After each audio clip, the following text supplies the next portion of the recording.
Bonjour, je m'appelle Arloto Patrick, je suis au club du HBCSL depuis la saison 95-96. J'ai occupé des fonctions au comité directeur depuis la saison 97 où j'ai occupé un peu tous les postes, secrétaire, secrétaire adjoint, vice-président, trésorier. Je suis le président du club depuis septembre 2017 à la suite de notre emblématique président Antoine Michel. Aujourd'hui, il m'appartient de conclure la série des autoportraits où les précédents intervenants ont bien relaté et résumé la vie du club. Lors de l'intervention de notre ami Antoine Michel, qui m'a beaucoup impressionné et beaucoup ému, il a parlé avec des mots simples et avec beaucoup de sincérité de l'histoire de son club. Je suis venu au club du HBCSL par le fait que mon fils aîné Sébastien était licencié au club. J'ai connu de bons souvenirs au club en tant que dirigeant, entraîneur et co-entraîneur. Donc, en venant au club de Port-Saint-Louis, j'ai connu une famille, surtout au moment de fin de saison, pour le moment de la paella, préparé par la mère d'Antoine Michel, aussi bien au Bois-François qu'aux arènes municipales, qui était un fort moment de convivialité, de fraternité, des moments à vivre et qui seront gravés à jamais dans ma mémoire. Ensuite, j'ai connu des moments en tant que dirigeant, entraîneur et co-entraîneur, notamment en équipe cadet dans lesquelles évoluait mon fils Sébastien lors du tournoi du 1er mai à Arles. Nous étions une équipe qui jouait au plus bas niveau. Nous avons rencontré des équipes plus fortes que nous qui évoluaient en Ligue et notamment en championnat de France cadet. Nous avons eu le soutien ce jour-là car nous avons gagné le tournoi grâce à un joueur, un certain Michael Guigou, qui depuis a évolué en équipe de France avec son club de Montpellier où il a gagné maintes fois le championnat de France, la Coupe de France. International, il a gagné le championnat du monde plusieurs fois, il a gagné les Jeux Olympiques, il a gagné le championnat d'Europe, ainsi que le championnat d'Europe avec son club de Montpellier. J'ai aussi une autre belle histoire à vous raconter, c'est la génération 89 avec mon fils Guillaume et son équipe de moins de 15, entraînée par Martial Alvarez, où cette saison-là nous avons terminé vice-champion PACA, une compétition très relevé avec des clubs comme l'ASPTT de Marseille, Gap, il y avait Hier, il y avait Saint-Raphaël, il y avait Mandelieu.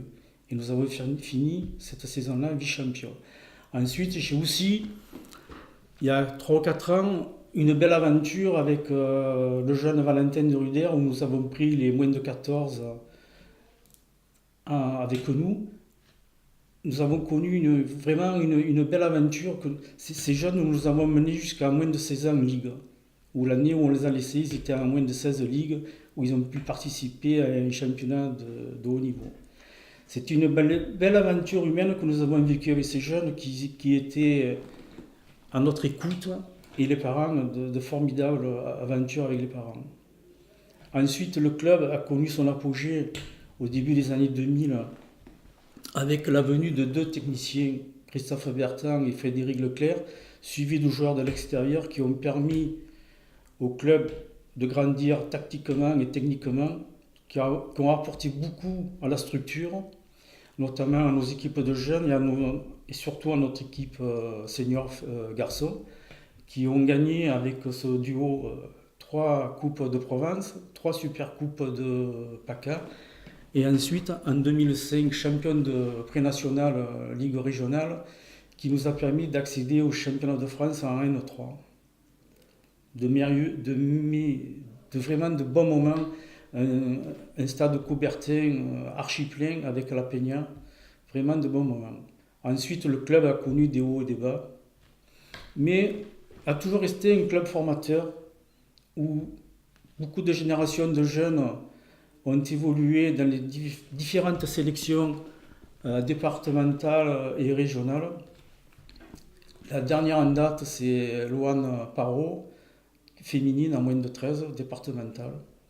Ensuite, plusieurs générations de joueurs ont rejoint Istres, notamment Dans les années 2005, ça a commencé par Joris Athanasiou et Gaël Rino qui ont intégré le club d'Istres, qui ont joué pendant 2 ans à moins de 16 mètres.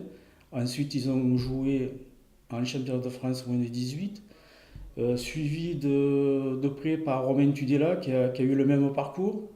Après, c'est Bastien Tobal qui a rejoint le club d'Istres, où il a évolué à moins de 16 ligues contre l'équipe de Port-Saint-Louis, et aussi qu'il a évolué en championnat de France moins de 18, où l'année dernière, en 2018, ils ont fait la finale du championnat de France moins de 18, perdu contre une grosse équipe de Montpellier.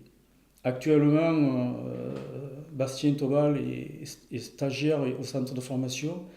Il joue en réserve en National 2, championnat de France. Il est suivi par le jeune Adrien Vernon qui évolue en moins de 17 ligues. Et il me semble que le jeune Taromina évolue en moins de 18 championnats de France. Donc le club de Port-Saint-Louis reste quand même un club formateur. En 2017-2018, il y a eu une restructuration, de nouveaux dirigeants, une nouvelle équipe, un nouveau projet sportif, une nouvelle ambition. Retour aux affaires de Christophe Bertrand et de Philippe Aubert, en charge pour Christophe de tout ce qui est technique du club, mais co-entraîneur avec Philippe Aubert de l'équipe 1.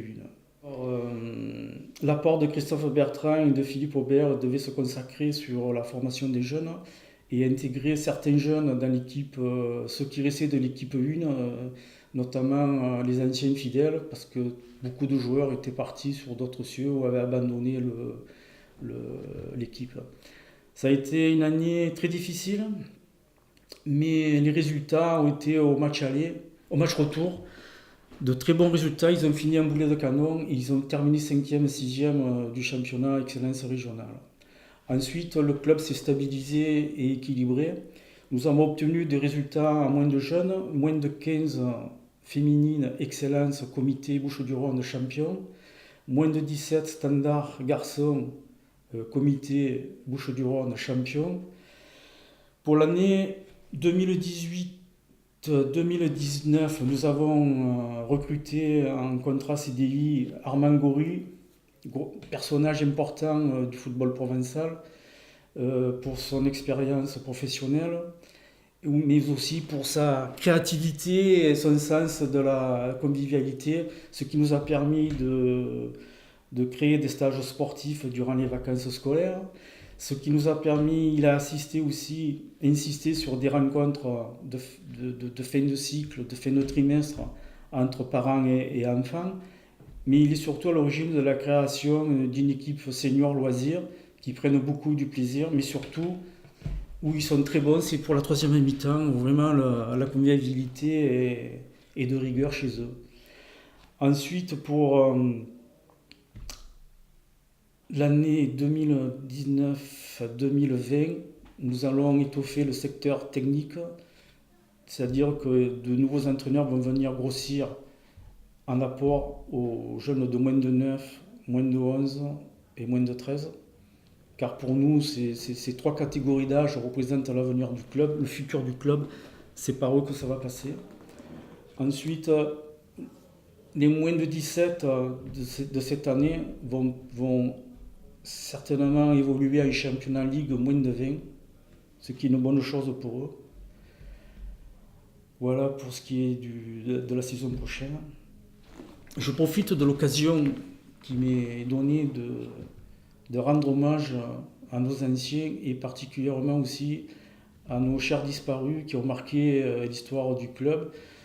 Nous devons perdurer leur image.